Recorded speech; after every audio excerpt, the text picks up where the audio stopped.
while to tell you where Lyme disease was first recognized. We think it came from Lyme, Connecticut in 1974. That's a lie. It's a proven lie. And that's what the government wants you to think, and they put it all over the website. But here is the actual publication, the very first one sent to me by the author, Rudys Discovery from Wisconsin. So we could have called it Milwaukee disease. Can you imagine spelling that in a headline? And it was published in 1970 of a guy in Milwaukee who went grouse hunting, got a tick bite, and developed a bullseye rash. And the article is titled Erythema chronica migrans.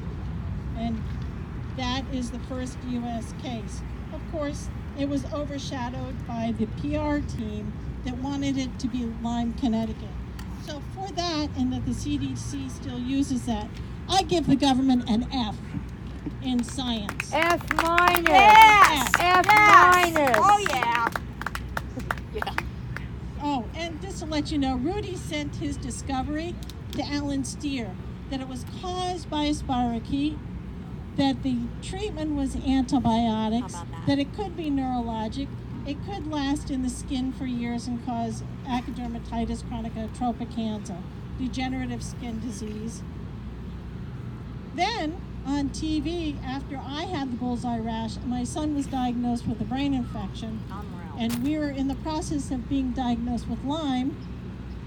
The TV came on, and there was a Yale doctor, and he said, "Oh, Lyme is no problem. You cure yourself like you do AIDS."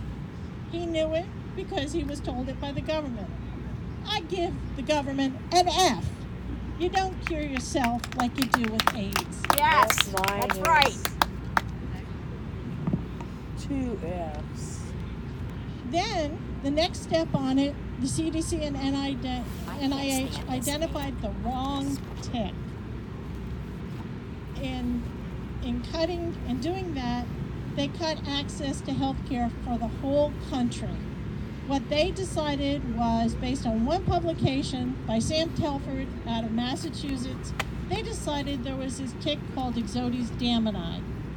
And Rudys Discovery was a brand new discovery, and it was only in Lyme, Connecticut, and it caused arthritis, the disease, so nobody in the rest of the country could possibly have it.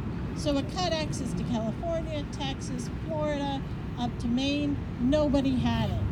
And based on that, I give the government an F. Yes. They weren't there for us. No. They just adhered to junk science. So Yeah. what happened was an entomologist called Jim Oliver. Dr. Oliver said, "No, that's not right." The government wouldn't fund it, but he went ahead and he did the crossbreeding test with Scapularis. And those who know it know that Rudys Discovery didn't exist. It was not a real tick. It was Rudys scapularis, and the government should have done that test.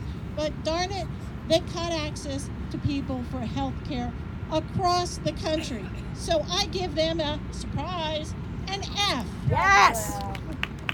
This was bad science, and they knew it. They should have done the test right away when they first found this disease in 1970, and not wait for this big outbreak in 1974 of just arthritis.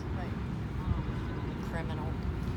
Then during this time, because there was no ticks that spread it in other states, the CDC itself turned in Dr. Natale in Michigan to have his license pulled for diagnosing and treating patients in Michigan.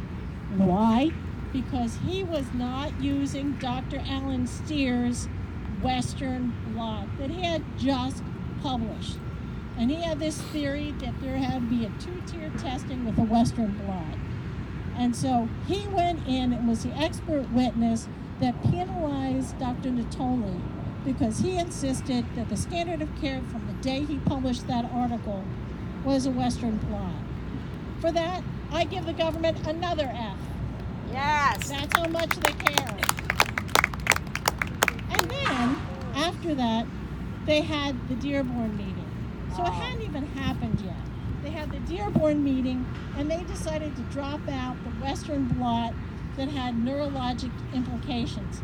And they did the bans for the Dearborn because Dr. Steer needed it for the FDA approval of the Lyme-Rix vaccine. Yes. And that was the reason they had it, and that's why they put it on people all across the country.